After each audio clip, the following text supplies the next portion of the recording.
Hello and welcome to another TLDR US video. As we've reported previously, President of the United States Donald J. Trump became the third president in US history to be impeached by Congress. The articles of impeachment he was presented with are for abuse of power and obstruction of Congress. After Trump's impeachment, these articles were then delivered to the Senate on January 16th, 2020, and the impeachment trial followed. We were going to wait until the end of the Senate trial to make a video, but so much has happened, we figured it would be better to split it into 2 or 3 videos. So in this one, we're going to take a look at the Senate's impeachment trial so far, and highlight some key moments. And we'll also be taking a look at the possible routes forward from here. If you like our US videos and want to see more content, we'd love your support. We've set up a Patreon for TLDR US, and you can get a whole bunch of perks as well as supporting the channel. If we hit our first milestone, we'll guarantee at least 2 videos a week on the channel, so lend us a hand and help us create more content. Oh, and also as a treat for February, all of our $10 and up patrons will get an exclusive limited edition golden US pin badge. There's more information about that and a link to the Patreon down below.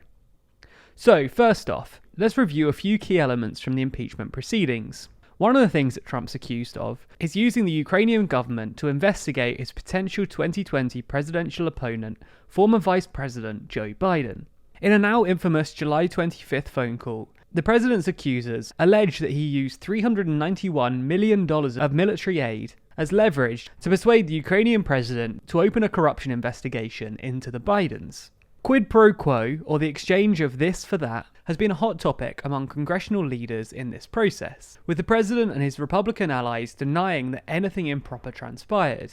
In addition to this charge of abuse of power, the House managers accused the president of unlawfully obstructing subpoenas issued by Congress. If you'd like to know more about the process of impeachment, check out the 2 videos we've already made on this subject. There's a link to that down below. The Senate impeachment trial officially began on January 21st, with the House impeachment managers and the president's lawyers taking turns debating aspects of the rules package which will govern the trial, and which must be passed by the Senate. Essentially, both sides were attempting to reach an agreement on how the trial should be run going forward. Senate Minority Leader Chuck Schumer made 11 amendments to the package of rules, which would have, among other things, allowed witnesses and documents in the first phase of the trial. Ultimately though, all of these amendments were rejected, and the Senate passed the rules package with a vote of 53 to 47, completely along party lines, with the debate lasting until almost 2 AM Eastern Time the following morning. Tensions ran extremely high, with each side throwing insults at each other, even going so far as both sides calling the others liars. In fact, the insults reached a point that it prompted a rare but firm rebuke from Chief Justice John Roberts, who stated, I think it is appropriate at this point for me to admonish both the House managers and the President's counsel in equal terms to remember that they are addressing the world's greatest deliberative body. One reason it has earned that title is because its members avoid speaking in a manner and using language that is not conducive to civil discourse. I say rare because as Chief Justice, it's Roberts' role to be impartial. As such, it's not common, especially for John Roberts, to insert himself into arguments. Anyway, with the rules agreed, the opening statements by the House managers began on January 22nd. Both the prosecution and defense were given 24 hours, spread over a 3-day period, to make their opening arguments. The House managers, led by Intelligence Committee Chairman Adam Schiff, presented the House's case, and traced through the timeline of events that ultimately resulted in the House's decision to impeach the president. The articles in the evidence conclusively establish that President Trump has placed his own personal political interests first. He has placed them above our national security, above our free and fair elections, and above our system of checks and balances. This conduct is not America first. It is Donald Trump first. If the truth doesn't matter, we're lost. The framers couldn't protect us from ourselves if right and truth don't matter.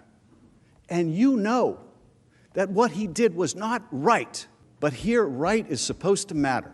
It's what's made us the greatest nation on earth. No constitution can protect us. Right doesn't matter anymore.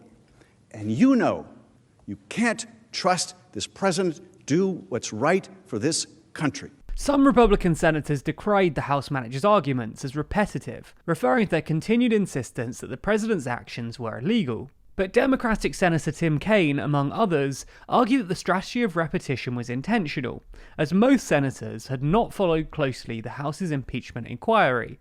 It's worth noting here that even Republican Senator John Kennedy acknowledged that senators were not familiar with the case at the time, and stated that the reason for this was that they hadn't kept their eyes glued to the TV.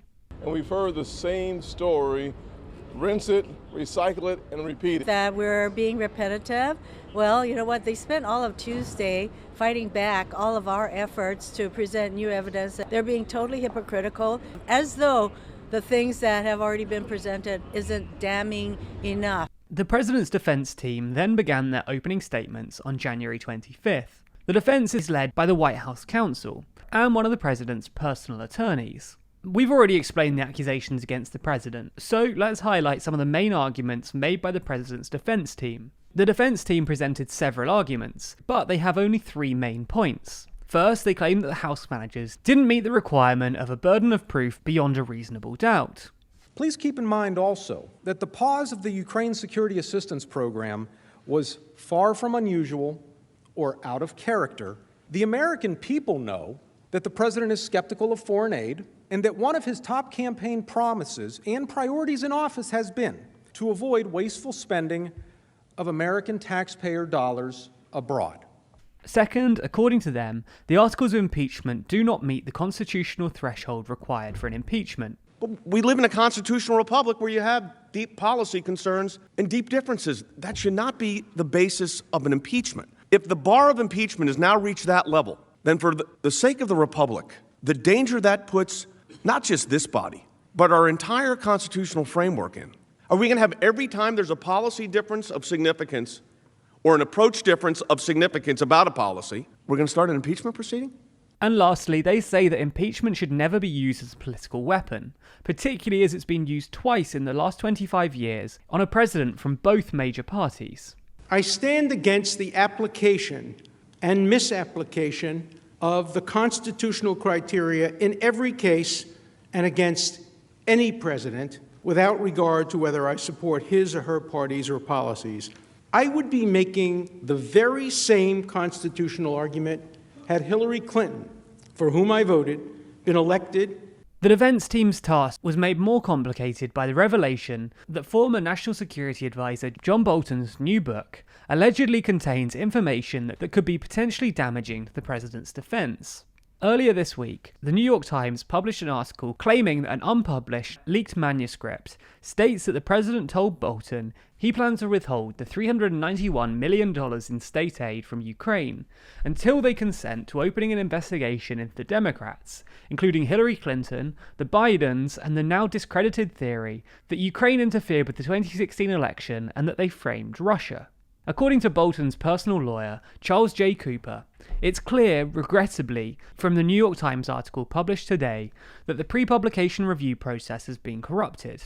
White House Press Secretary Stephanie Grisham said on Monday, "I think the timing of this is all very, very suspect," while noting that Bolton used the same literary agent as the former FBI Director James Comey. This led many to conclude that the leak was simply about book sales for Bolton, and not necessarily done to provide either side of the impeachment with any new arguments or information. It's unclear how this new leaked information from Bolton's book will affect the trial, but many believed it persuaded more moderate Republican senators to possibly vote in favour of a resolution which would require witnesses to be called. So you might be asking, what happens now? Well, the Senate has proceeded to a question period, in which senators provide written questions directed to one side or other to the Chief Justice John Roberts, who then asks the questions provided by the senators. Then the Senate will vote on a resolution that will determine if additional witnesses can be called, and if passed, which witnesses can be called to testify before the Senate. If the Senate deems it necessary to call witnesses, you can look for the trial to go on for several more weeks. However, if the witness resolution fails, there could be a verdict as early as the end of the week. We'll keep you updated on the trial as it progresses, and provide any new relevant information as it comes to light. So be sure to subscribe and hit the bell icon to be notified when we do post a new video.